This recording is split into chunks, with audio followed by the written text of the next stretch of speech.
Hi, everyone. Welcome to The Eyes Have It, Unlocking Your Ancestral Code with Amy. I'm Amy G. Doherty, the founder of Irogenics Ancestral Eye Reading. And tonight we're going to be meeting with Will and Allison Brown.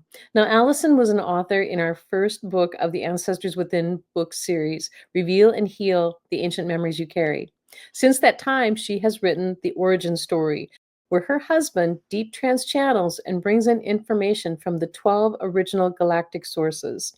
Now, tonight, Will's going to be deep trance channeling for us, where he puts himself into a kind of restful state and allows information to come through him. And tonight we're hearing from the Andromedans, the Arcturians, and the Plaiedians, all about what our eyes really reveal, what they hold, and what we can experience when we look into our own eyes or look into the eyes of someone else closely.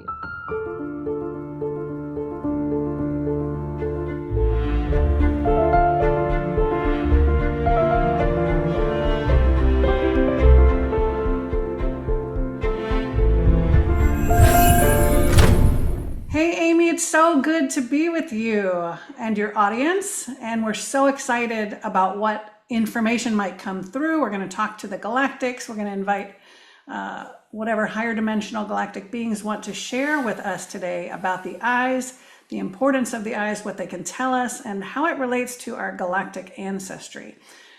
My name's Allison. And my name's Will. And we are here at the Treehouse outside of Charleston, South Carolina, where we see clients. We produce an award-winning podcast ourselves.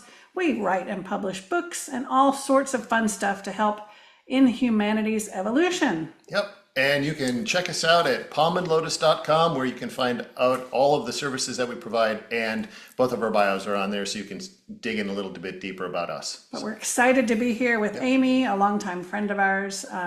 Done a lot of work with her, and she is spectacular in her work with the eyes and all of the valuable information that she's brought to people through her research over the years. And so we're excited now to channel for you. Will will go into a deep trance state. I will get off screen, so you'll hear me answering or asking some questions while his team steps in and answers them for you. Yep. So if everybody's ready, we'll get started. Sounds good. All right. So what I'd like you to do is just take a couple deep cleansing breaths. Nice long inhale through the nose. Nice long exhale through the mouth. Just allow yourself to do that several times. Helps all of our energies get connected together. And as you do, I'm going to go ahead and begin.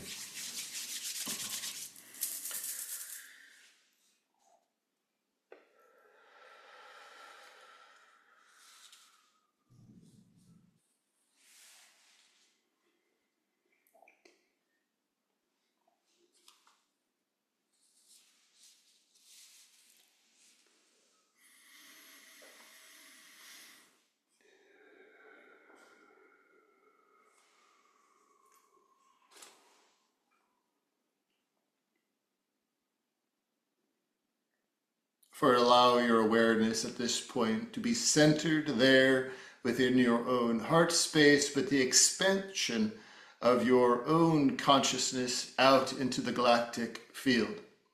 This transmission will be provided by the Plaiedians, the Arcturians, and the Andromedans as a cluster.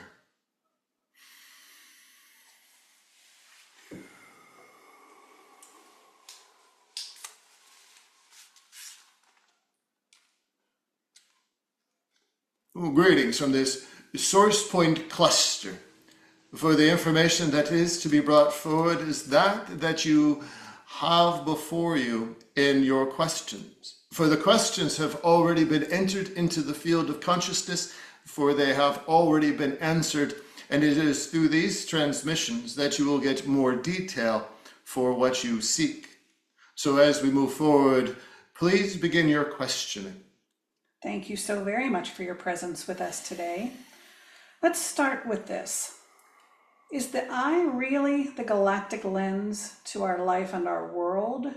We're wondering if extraterrestrials see through our eyes or experience through any of our senses. What would you like to say about all of that?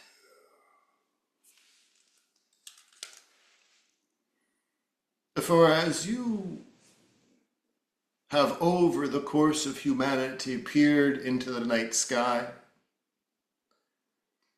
You have seen distant stars, galaxies, and it is through your observation that you peer into this abyss.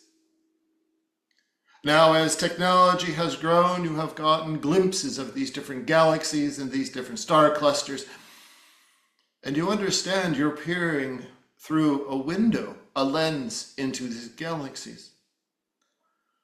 For your question is just that. For yes, as you peer into your own eyes, you see a galaxy of its own, but what is witnessed through it out into your world is also being observed through that of your galactic alignment families. So yes, you can say it is a bit of a lens that they are peering through, but it is greater than that. For that image that you see upon your eye, think of it as drawing that close to you, that galaxy that resides there, and all the beings within it. And they are then aligned to your energy force so that they can observe all existence around you. And this is how it has been understood from the beginning of humanity. The eyes themselves hold a distant connection to all existence. It is the thread by which all humanity has been linked. Over time, it has been inflected there within the eyes. Just as your galaxies out beyond your own change over time, so too do the eyes. They hold the memory of all that has been in existence, just as a cluster of stars and planets and galaxies. It is a repository. So as you peer out through your own eyes into the world that you exist in, you see exactly what you are meant to see for this lifetime. Other lifetimes it is different. But see, as you begin to understand where you are connected and how you are connected and into what dimensions you are connected, you begin to peer through the purity through your eyes of what actually exists. But that is what is being observed the entire time of these beings that peer through your energy field. They utilize the energy of your eyes to see the world around you, to see how much it has changed over time, to see the evolution of humanity over time. Fantastic. Thank you for that.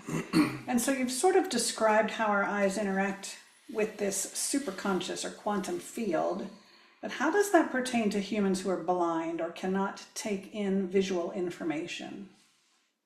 For they are still taking in information. You perceive vision as what you have this perception of objects and physicality. You see the density of it, for they see the energetic of it. You see what constitutes a human being. You see what constitutes a physical object before you. The density of all of the molecules there providing you a form. But for those that have no sight, whether that is from birth or whether that is because of some affliction, what takes place is an energetic shifting of the perception of what is. So what is taking in, even though eyesight has been lost, physical eyesight, there still is imagery that is being brought forward energetically so the human mind has a construct to operate within. It is much different than your physical construct, but yet it is a construct.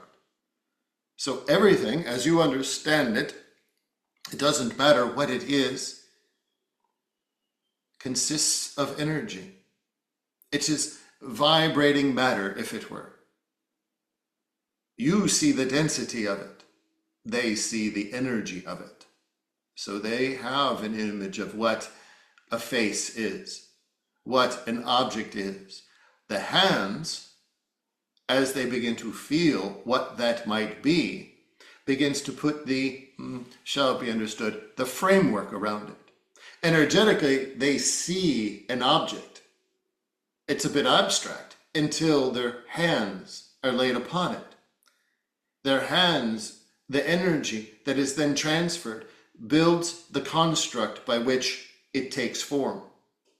So it is all a purely an energetic transference that is then imprinted within the consciousness thought process of that being. Amazing, thank you. And so what about the shape of our eyes, particularly as it relates to those of animals, in terms of the amount of sclera visible in the human eye and the shape? What would you like to say about that? There are many different factors that are involved here. Evolutionary, physical aspects, energetic, evolutionary aspects. The difference, yes, between human eyes and that of any other being, animal, or other upon your planet. Now, an eye itself, you constitute it as this physical object within the human skull or an animal skull. Yes, that is correct. But you also understand that there are many microbes that are existent upon your planet. They too have an eye, but it does not take the same form as yours. So allow yourself to go back to the point at which you ask the question of the individual that is blind. It is a transference of energy. It is a device by which energy is brought in and then translated into what you see. So this microbe, you do not see an eye. It is taking in the energetic sensory of its surroundings, and it is being transferred into a way in which it understands what it is. So the eye itself and how it evolves and what is present in visible form as far as what you see is dependent upon the utility of what it is designed for, what environments it is designed to be within. For different animals, yes, they are going to have a different shape, a different size, and different placement. And it is because of the environment. Now the environment, the energetic and the physical environment that they're in and what is taken in through it will constitute what the eye looks like. The human. This is a refinement over time. For what you are observant of in your human eye structure has not changed for many thousands of years. But prior to that, there were many different iterations because your environment upon your planet was much different, much higher in oxygen, much denser in, you would say, your plane of existence. So the pressures of your density of humanity here was much different. There was no need for clarity in eyesight. So it has evolved over time. The structures within the eye keep evolving as the memories of lifetimes are accumulated. Now, you have to understand, yes, even with the animals themselves also lifetimes. So it is the structures that are going to change, evolve accordingly. But for humans, it is understanding that do not think of it as just one lifetime, then the next and the next. For you exist on multiple different levels. Each human is a multi-dimensional being, connected to many different nodes within the quantum field. So you are accumulating during that one lifetime, multiple lifetimes of information, and that is all being stored within your DNA. Now, much of it isn't going to be represented within your eye, but in the next lifetime, it will be. So it is a bit in the rears, if it is said that correctly. It is understood that what is accumulated in one lifetime is not shown until the next, unless there's significant trauma, significant change within the human structure during one lifetime. Then yes, you will see that within that eye structure, because that was a demarc point within an energetic system as well as the human system to change and evolve into the next iteration immediately. So yes, the eye structure will change during that lifetime. But for most, it is what is accumulated throughout that lifetime of the multi-dimensional aspects that will be then imparted into the next evolution of the eye structure. Fascinating, and I believe Amy has noticed that with trauma and so forth. She also believes she's seeing DNA strands exposed in the iris. This is correct. What you have to understand is that as humanity is evolving, now, if you were to transition yourself back 50 to 100 years, you would not notice that within the eye structure. But as humanity is evolving, meaning they are ascending, meaning they're becoming more aware of their conscious plane, their consciousness, they are becoming more aware of themselves as that of a greater being. It is all of this evolving that is taking place within humanity that is bringing the DNA structures closer to the surface, not only the eye, but the physicality. This is why many sense energies so deeply within them. It is because your DNA is coming from within the depths to the surface so that you can take in all of the energy that is being processed in and around your planet. Your eyes are perceiving it much differently. You, as a human, as you progress with the DNA structures there just at the surface, bits and pieces of it, you sense and see the world around you differently. You see energy differently, more acutely. So it is understanding, yes, you are beginning to see the evolutionary change. Now, if you were to follow this throughout your ascension periods, well beyond that fifth dimensional plane that is there on your horizon, in time the eyes themselves will all be uniform. And the only difference within them is going to be the signature of the DNA stranding that will change. Color will all be the same. The iris will be much bigger. All of the structures will be uniform.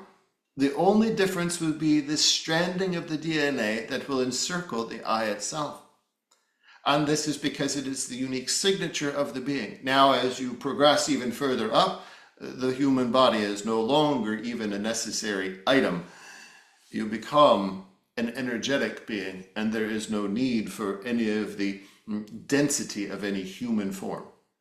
But it is in that sixth and into the seventh where the human body is making that transition out of the physicality, truly out of the physicality. And that is where you'll begin to find specific changes to the eye structure and the human form itself. Did I hear you correctly that all humans will have the same eye structure and same color? Correct. And that will be in the fifth dimension? Or No, what? this is beyond the fifth, nearing the sixth and seventh dimension. Right before we no longer need the body. Correct. Okay, thank you. So then, what if any visual aspects within the human iris are related to galactic source points? For as you peer within that structure that is there within the human eye, first it is to take the overall imagery. It is to look at it as that of a galactic system itself, multiple galactic systems for many. It is understanding within each swirl and each twist of the fibers. That in itself is a node point of galactic origin. Now, many will have numerous points of origin. Some will only have a few.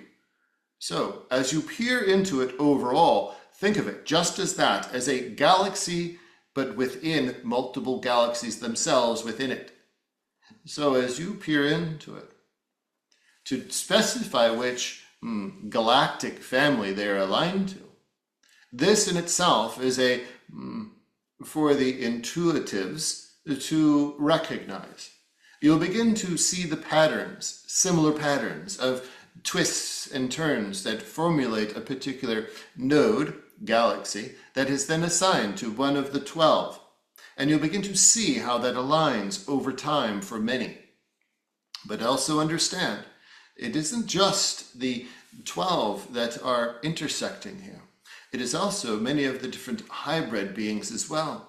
They are interlaced into those chains of structure. So, mantis beings themselves will appear as if it is just that mantis-shaped face peering through the fibers.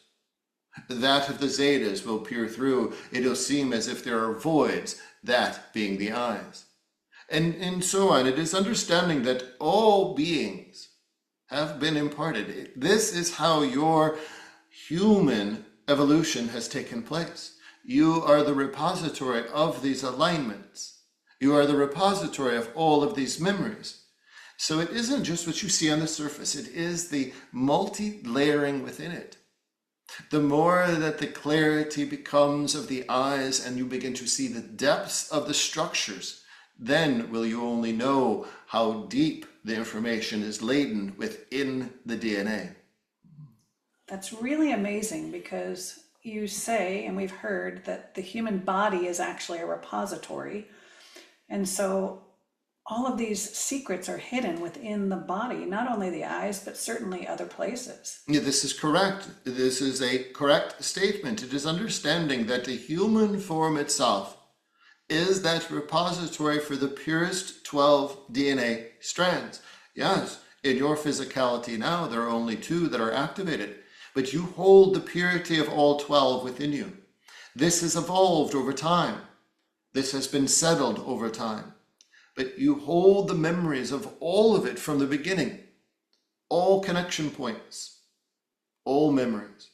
And so you are a library of infinite knowledge, all the way back to the beginning, before there were humans, before there was the point at which there is even the first physical planet within your system, before there was the first galaxy, when it was just the purity of the 12. It is understanding that that memory is encoded into the DNA strands. It is an energetic process that has taken place over millennia. And so it is imparted into each human as they progress. So yes, it isn't just the eyes. For as you begin to become aware through your own sight of your consciousness, you'll begin to see the subtle alignments that are with individuals. It may be their mannerism in their physicality that reminds you of a particular galactic being or a hybrid being. It might be the way they structure their hair. These are all memories that are implanted within the human structure from time's beginning, and it comes through in each lifetime.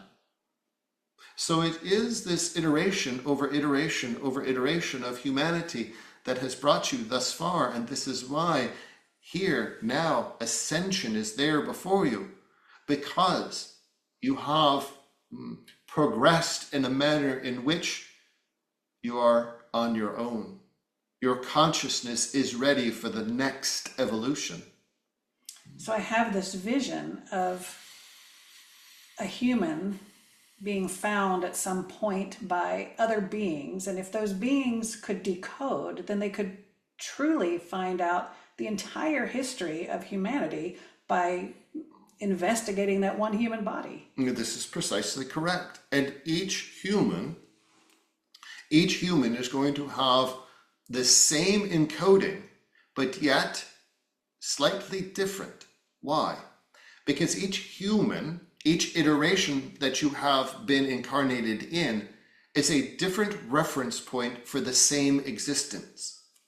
So it is the same baseline understanding of its existence throughout time, but yet viewed through a different set of eyes. Amazing, thank you. So if Amy were to look at an eye and see a hybrid being, a Zeta or Mantis, rather than that client's galactic alignment, what would be the purpose of that projection coming through? For that is the most prominent at that particular point. That is the most prominent energetic signature that is required at that moment for a period of awakening. Now, you understand your awakening as a moment in time that there's been a shift from one understanding to another. Humanity, humans, you, all that have consciousness are continually in a process of awakening. Every moment that you physically awaken in your humanness, you are also awakening in your consciousness. So it is evolving. So if it is that of a hybrid being that is witnessed within the structures of the eyes, for that moment, that is a particular point of notification that there is an alignment to those beings for a greater consciousness of understanding. So Amy can make them aware for their next trajectory. This is correct. Beautiful, thank you. And so how does all of this relate to heterochromia when we have one eye of one color and one of another? For the coloring structure itself, here you have to understand the complexities of the human itself that you have incarnated into, but also the complexities of the memory stack, if it were, that has been accumulated.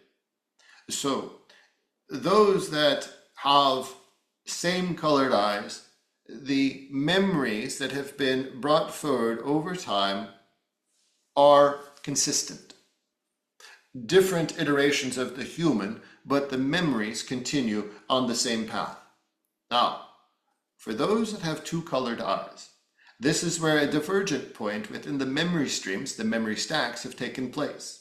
Think of it as two existent streams of information that are being accumulated at once. Two different existences, two different planes of consciousness that are being accumulated at once. And so it is to understand that this process is quite noticeable. It is quite understandable, because there are many times that those that have two different colored eyes, they will feel as if they are separated, but yet as one. They feel as if they're in two locations, but yet they're in one. This is the separation of two different consciousnesses that are accumulating and becoming one. So it isn't anything to be challenged by, but it is to understand two separate consciousnesses, two different realms of reality that are being accumulated at once. And is that the same for animals with two different colored eyes? For this is precisely, this is, you have to understand, is where it may not, if it is, say, a dog that has two different colored eyes, that does not mean it's two dogs that are accumulating this information. It could be a dog and another existence as another animal that is simultaneously within the area of that physicality of that dog that is bringing in this information for that particular animal. Now, why would you need to accumulate two sets of information, two memory stacks of information within one lifetime? This is also understanding the parallel lifing that takes place within much of humanity, consistent with your consciousness. As your consciousness is upgrading, as your consciousness is evolving, you too are evolving on a separate plane. Your parallel existence, or multiple aspects of self, are evolving alongside of it. So they too are accumulating their memory points.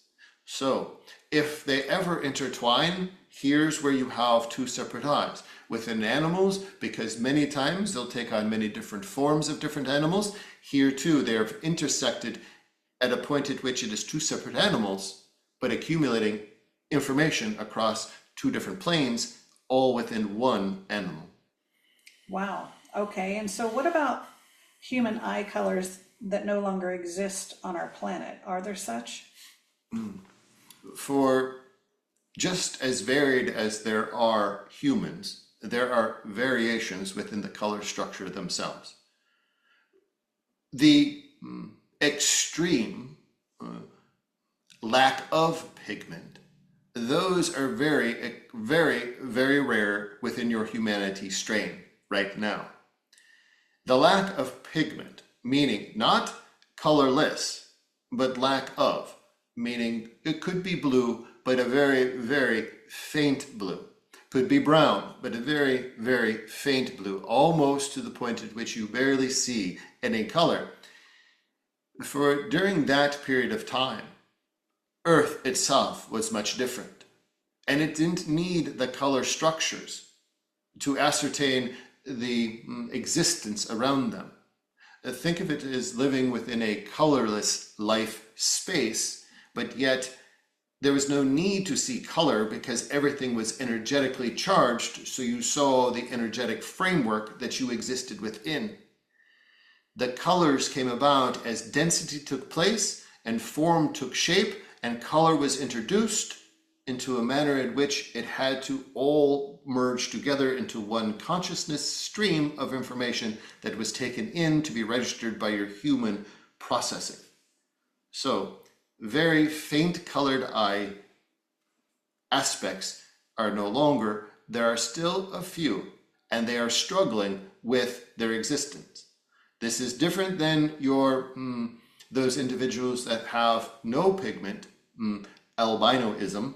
This you have to understand that is a genetic aspect of that human form. This is not that at all. I see, but I think there are other beings who, if they were to present in physicality, would have that. For you would see a much different structure in the eye. So if indeed another being, say a Plaiedian, an Arcturian, an Orion, were to come in and take physical form, say represented that as a human, you would see that specific change within the human eye that they are inhabiting.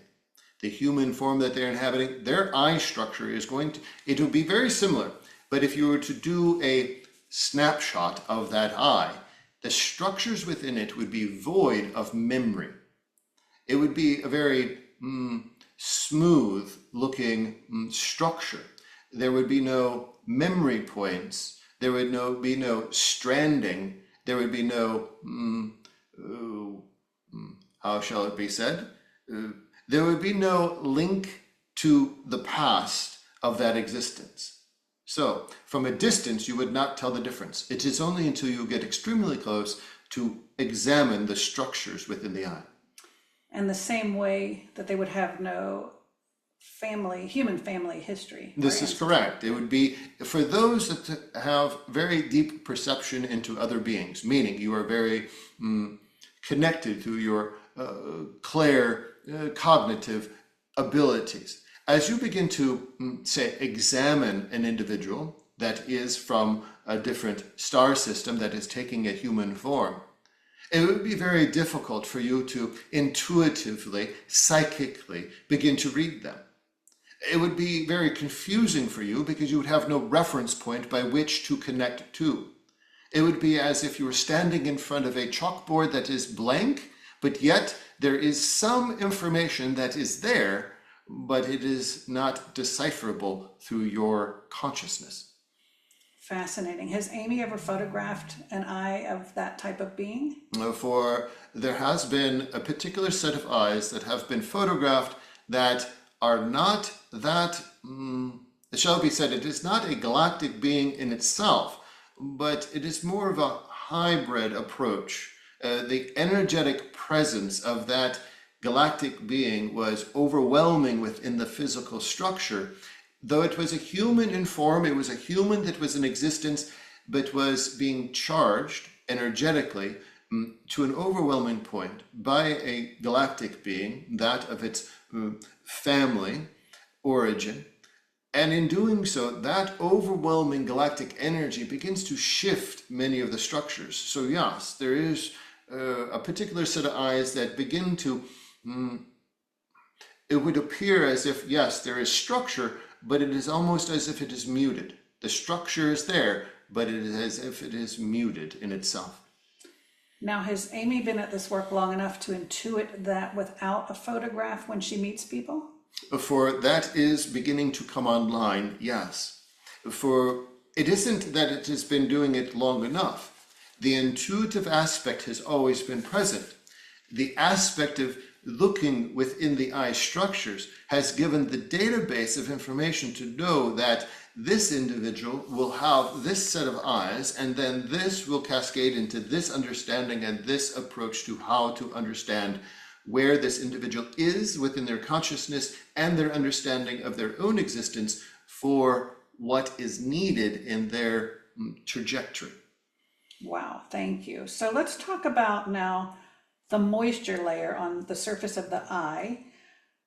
What about the reflective images that we perceive in that moisture? Is it similar to Emoto's work where we're seeing the energy or frequency or vibration of a moment that reveals itself in that way? For your assertion is correct to a point. Yes, your human body is made up mostly of water, and that moisture layer is consistent of water, bodily fluid, if you wish. And yes, you can inflect, you can infuse, you can change the structure of that, yes, by how you perceive within your own consciousness your own existence.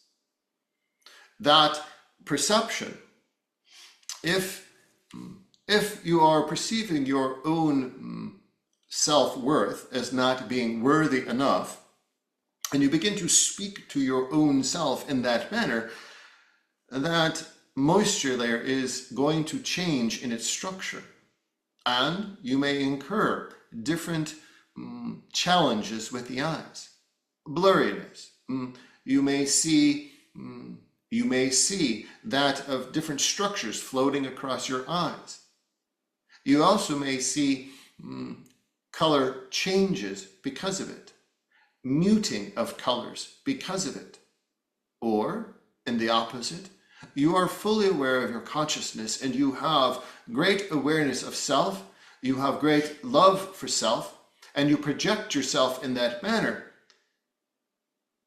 Clarity will be almost to a point at which you feel as if something in your environment has changed. You'll feel as if all of the colors around you have changed more vividly. You sense more things through your eyes. Energy itself will enter in through your eyes and you will feel it. This is because you're changing the receptive points in that. Now, just as it is for self, it is also how others approach you, how others speak to you.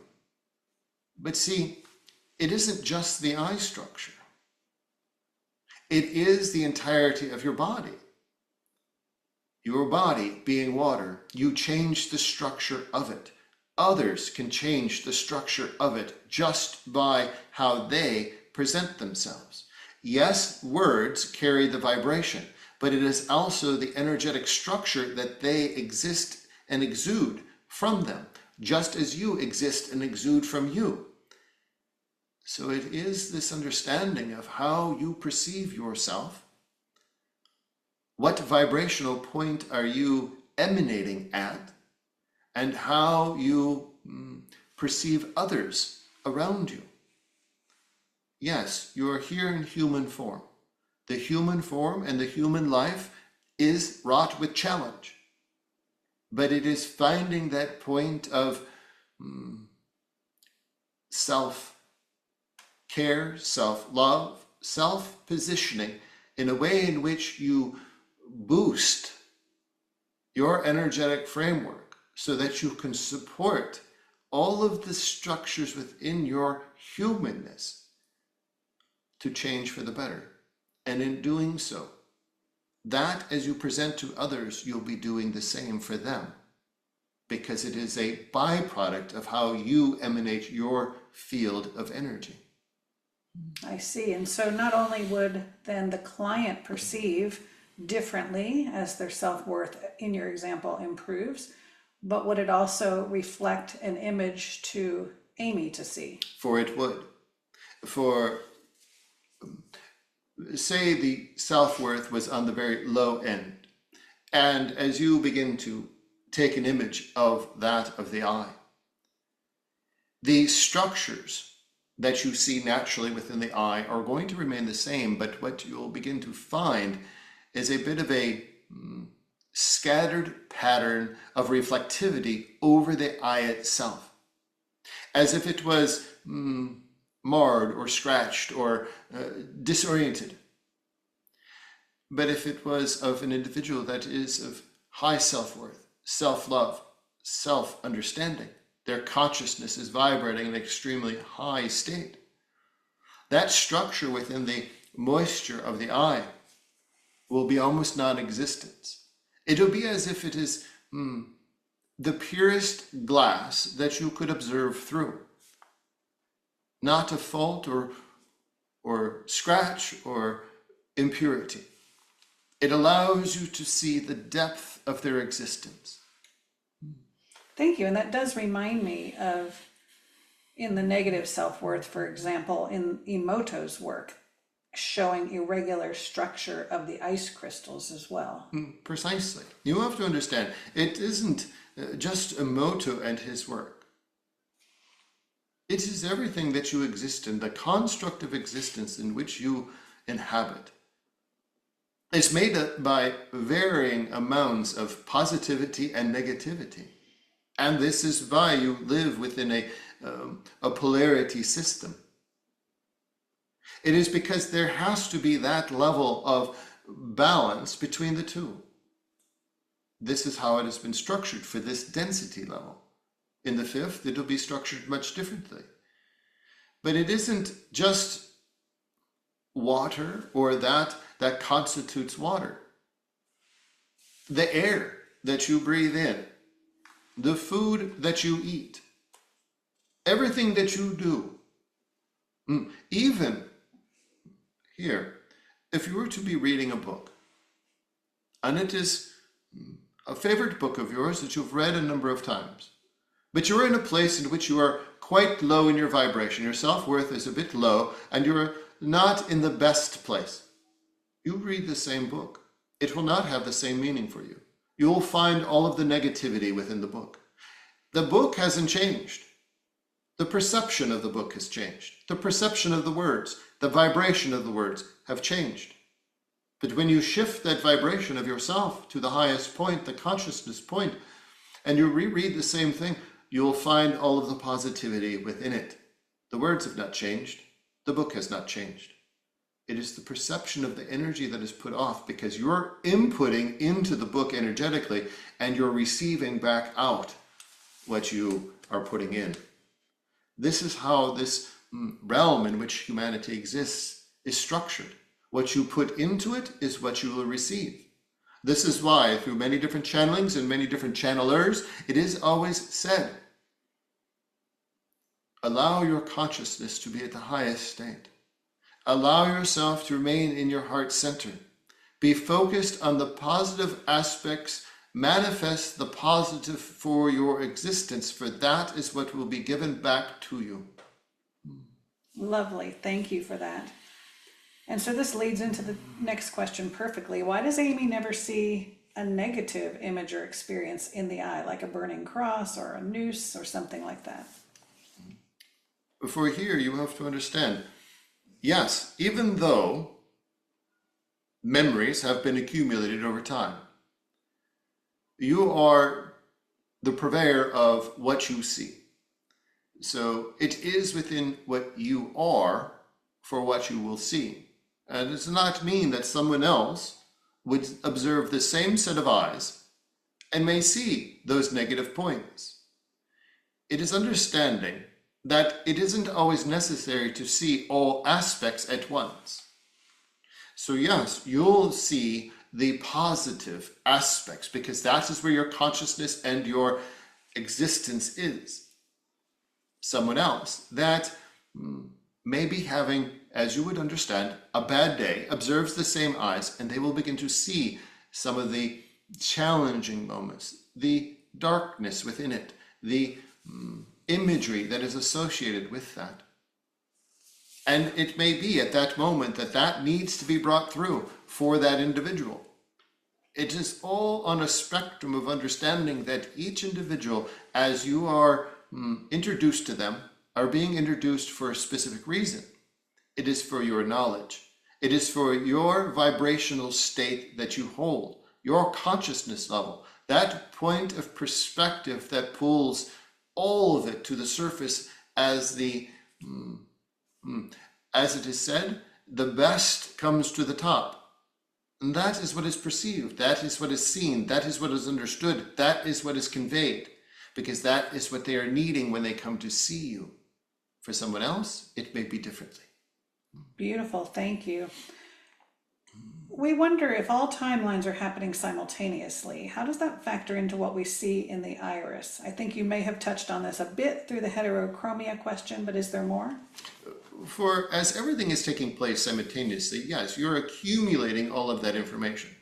It isn't until there's a divergent point or there's a necessity for accumulating two sets at once, meaning a parallel life or some significant other life point in another realm.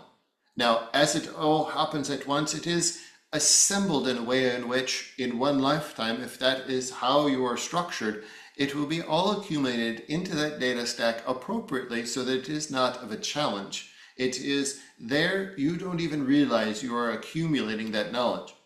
And so it is not until the next lifetime that it is then brought forward for imagery. Now, for those that, yes, can have those intersections and that is within your contract to have two lifetimes that are running, but they are different lifetime aspects, there is the necessity to have those two memory stacks at once. I see, thank you. And so is there a benefit, Amy wonders, to bringing in this ancestral and galactic aspect of the eyes to other humans? For not all will align to the information, but the necessity for, yes, at this particular point, think of it as a bit of a, a bit of a review for the individual. Two, it is a bit of a mark in the sand for them to come into an awareness point that there is needs of addressing, meaning ancestral needs or introductions to galactic families. It is opening the view window of one's consciousness just a bit further. At this particular point, yes, the necessity is because of ascension. The more an individual becomes aware of themselves, becomes aware of what they're connected to, their consciousness is evolving. This is all in preparation for ascension. But not all are going to be drawn to this of imageries of the eyes, but those that do will have a significant change in their awareness point, in their consciousness right now. Awesome, thank you. Is there any other significant information that we haven't thought to ask that you want to share today? For those that wish to explore, allow yourselves to, whether it is take an image of your own eyes or stare into your own eyes through a mirror. It is finding yourself at a place of exploration. Think of yourself as an explorer ready to jettison yourself out of your galaxy. You don't know where you're going to go, but you know you need to go there. And as you peer into your eyes, pick a point. That point anywhere within the structures, and allow yourself to journey there. Now, this may take a number of tries, but you are exploring, just as those galactic beings that are energetically seeing through your eyes. You can peer into the distance, into the galaxies around, and find yourself existent there, connected to all that is, and finding yourself in a place in which your consciousness is now unlocked to another level. Because when you can find yourself to journey within the structure of your own eye and pull in that information, you'll understand then how to journey within the ancestral lines that are connected to it, the parallel lives that are connected to it, the future points that are connected to it. All of it is presented there within you. And so, if you wish to journey, allow yourself to just lose yourself in the structures of your own eye. There is much to see. And the more you find, the more you'll want to search. Fantastic. And do you have a closing message for Amy, please? For as you continue this exploration of one's eyes, understand that there are going to be continued changes in the structures as ascension nears for that individual. You'll begin to see that the preparatory stages of ascension are going to be witnessed within the eye structures. Think of it as reorganizing the filing cabinet. The structures are going to begin to organize themselves in a manner in which it is as if all of the data that is being stored is being locked away and preparing itself for the crossover to the fifth dimension. And then you'll begin to witness this in individuals.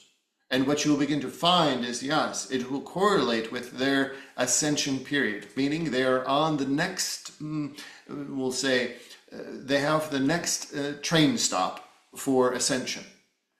So not only their eyes are going to physically change, but also their consciousness has evolved to a point at which much of their understanding of the fifth dimension is a bit complicated because it hasn't been achieved, but yet they are introduced to that energy stream. Their fourth dimensional existence is struggling because it doesn't quite associate with that fourth dimension. It associates with the energy of the fifth, but yet they have to exist within the fourth. So it is a bit complicated, but you'll see it witnessed within the eyes first. It is a reorganization of data points. So she will actually see markers that will indicate imminent ascension. This is correct. Fantastic. We're so very thankful that you all joined us today for this conversation. Thank you. And at any point that you wish to call upon us for any further information, please do so. All right. Wowza. OMG. Every time we think we've heard it all, we haven't heard anything. Wow. Wait till you hear it, Will. That was interesting because who came in? The Plaiedians, Arcturians, and Andromedans as a collective. Oh, okay. Because I could feel it fluctuating throughout. It was like, Might have been certain ones Yeah. stepping forward. yeah, it was it wasn't like a stable energy of just one. It was definitely a cluster. So Well, definitely some amazing answers. And Allison, you did a great job with ad-libbing some other questions beyond what I asked, to say, well, let's follow up on that. Thank you.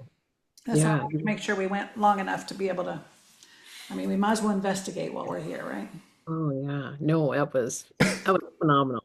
I love the part was, is she really seeing the DNA? Exactly. It's I like, didn't even get that whole damn question out. I was still going and they cut me off. I'm like, yeah. of course you're seeing the DNA in those eyes. Of course you are. Wow. But the whole of existence of humanity is within every single being. That just profoundly hit me. We hear this all the time in our origin story group about you hold all of existence within you, but it just really dawned on me during this conversation. It was wild. And the part about them being repositories. Right. Like, I feel like it's almost like you come in with no memory, but you got your repositories. Like DNA-wise, they would say, sure, they were your parents, but it's kind of like they're not. It's kind of like they're really something unique on its own, And in the very opening statement, they said that the eyes contain a distant connection to all existence. And so you are already discovering that and in terms of ancestors, and now you're discovering it in terms of galactic, and now you're going to discover DNA wise, ascension, all of the other pieces. What the heck, as we go up into the sixth dimension, all of our eyes are going to look the same and be the same Same color? color.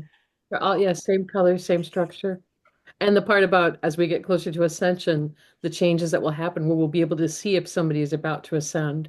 I mean, just such a wealth of information. I feel like I just sit down with my notebook and like, So I would probably say it was mainly a Plaiedian energy then, as much as when they come in, they just fire hose you with They information. do, God.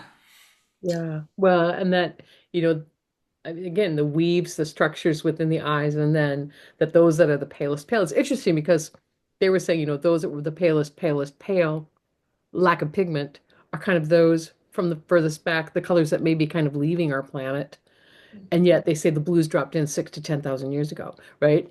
Kind of interesting. But as they said, every time there's a reset, you see a little change in the structures of the eyes. But So, that makes sense to your point then. If way back we had really pale, well, then all of a sudden we had blue, which are kind of pale. Then great. you get the deeper colors, the greens and the browns and the whatever, as Yeah. more color is needed or whatever. But to me, it was fascinating. And I was curious about you. Do you remember those eyes that you saw that were kind of hybrid presenting?